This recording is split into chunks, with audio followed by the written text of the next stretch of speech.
Hey, it's Tim. Today I'm baking sourdough bread using just the ingredients that you see here. The first step is to take some of the starter that I've had made and create a new levain or pre-ferment. So I take 10 grams of starter and I add to that 50 grams of all-purpose flour and 50 grams of water, and I set that aside at room temperature, and in 12 hours that's going to be ready to make the dough. So I make that and I set it aside, and then I get the flours ready to make the dough. So into a mixing bowl, I add 370 grams of all-purpose flour, 70 grams of whole wheat flour, and 1 teaspoon or 3 grams of diastatic malt powder, which is basically something that helps with the proofing. So here's my starter after 11 hours. So I've got an hour to go. So now in the bowl of the mixer where the flours are, I add 255 grams of room temperature water, and I mix that until it forms a ball of dough that's called an Autolyse, which is just water and flour that's mixed and set aside so that the flour can become hydrated with the water before you create the dough. This is a step that everybody that makes sourdough bread, not everybody, but most people say do this. So I do it. Now it's been an hour, and I'm going to add 15 grams of water that have 10 grams of salt in it mixed together, and 1.5 tablespoons or about 21 grams of butter, and then all of this pre-ferment or levain that I made 12 hours ago. That all goes in the mixer, and now this pre-ferment should be strong, and all the yeast colonies that are in it should be healthy and ready to rock and roll. They should be ready to make this loaf of bread rise up the way that you want bread to rise. So that's why you use freshly made starter or pre-ferment to make a loaf of bread. So after about 2 minutes, that's all come together, and I turn the mixer up to the second speed and I let it knead for about 8 minutes. And the dough is really strong. You can see it's holding onto the dough hook like crazy. And I'm going to put that in a bowl, and I'm going to knead it with my bowl scraper inside the bowl for just a minute or so to get it to where it looks like a ball of dough. And then I'm going to set it aside once I get this done. Again, this just takes a minute. I'm going to set it aside, and in half an hour I'll come back to it, and I'm going to do the first of a series of folds. So I've got water on my hands, the dough has been resting for 30 minutes, and I do the first of a set of folds. So pull up from one side, stretch it out, and flop it over. Turn the bowl a quarter turn, do it again. So that's 3, and now this is the 4th. So I've turned the bowl completely around. I've done 4 folds. It's done. Put the lid on it, set it aside, come back in half an hour. So this is a half an hour later, and I do a set of 4 folds again. So there's 1, turn the bowl, there's 2, turn the bowl again, and this dough is putting up a fight. It doesn't want to stretch for this 3rd fold, so I make it. And I do the 4th one the same way, and I make it a little bit neat and tidy. I've got it in my hands, why not?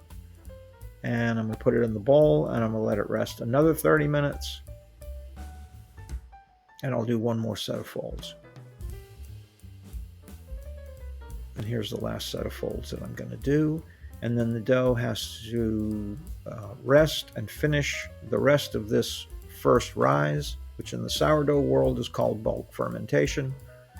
And it's going to do this over the next 2.5 hours or so. So a total time from out of the mixer to where it's ready to do its final proof is about 4 hours. So it's been an hour and a half with the 3 folds, and now 2.5 hours later, the dough is ready to shape into the form of the loaf that I want, which in this case is a round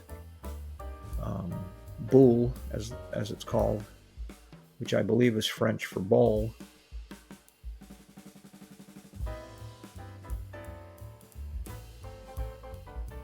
I'm going to form this.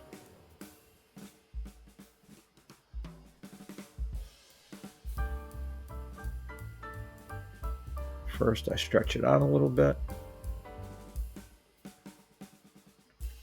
And this is sort of a basic technique that you do with any bread dough. If you're going to make a round or a loaf, you first form it into a rectangle, and then you fold it over on itself in some fashion. I do the corners into the middle, top and bottom.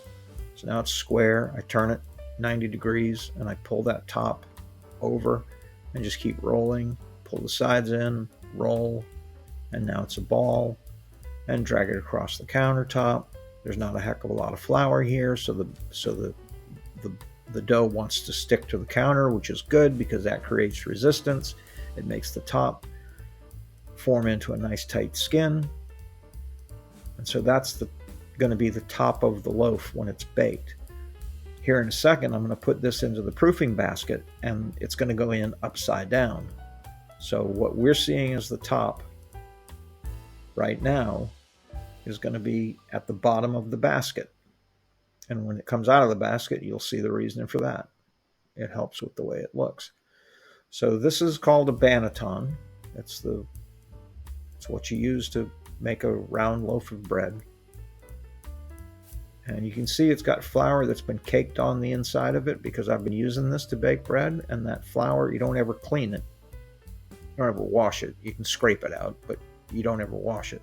And you let that flour build up over time, and that creates a non-stick surface so that when you take the bread out, it comes out without a fight.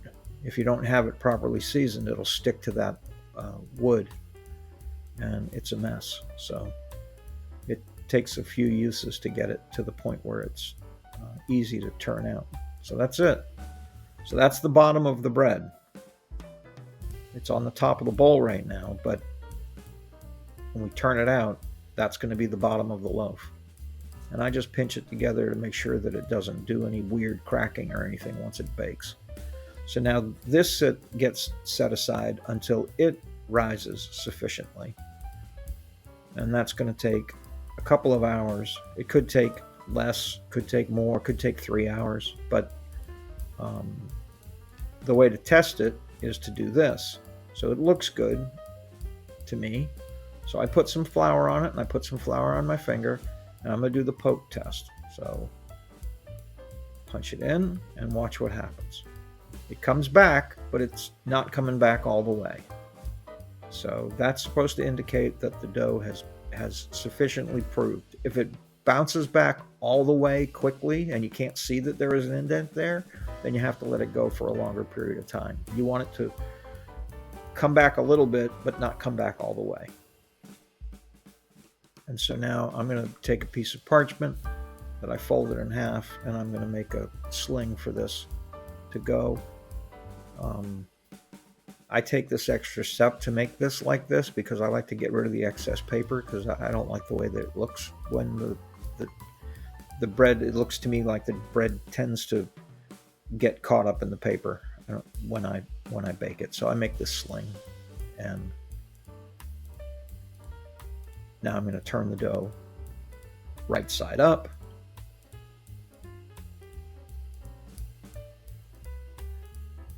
And if things go well, there you go. So now that's a loaf of bread. Now we cut the bread, we score it.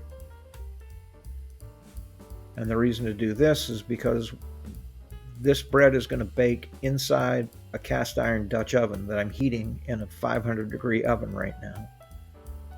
And when that heat hits the bread, the moisture in the bread wants to get out. It's steam, and it comes out. If you don't have it scored like this, then it'll come out wherever it wants to, and it can crack and make the bread not look so nice. So cutting it this way takes care of that. And so now it goes into this Dutch oven. But again, the Dutch oven is 500 degrees. I've turned the oven down to 450. And this goes in the oven and bakes at 450 with the cover on so that it holds that steam in, makes the crust soft, gives the oven spring so that the dough rises. And after 20 minutes, you uncover it, drop the temperature to 400, and cook it for another 20 to 25 minutes until it's nicely browned like this. and ready to go. And so now you can see it's nicely browned on the bottom. It's a baked loaf of bread. It's no longer dough, it's actually bread. You can see how it's expanded on those scores. And for somebody that's been baking sourdough bread now for about 3 months, I'm pretty happy with this. It's not perfect. When I cut it, I'm not thrilled with the way that the holes in the bread are across the top of it.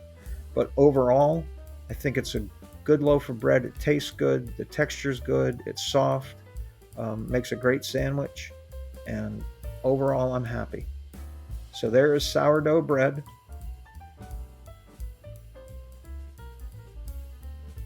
You should try to make some of this. Thanks for watching.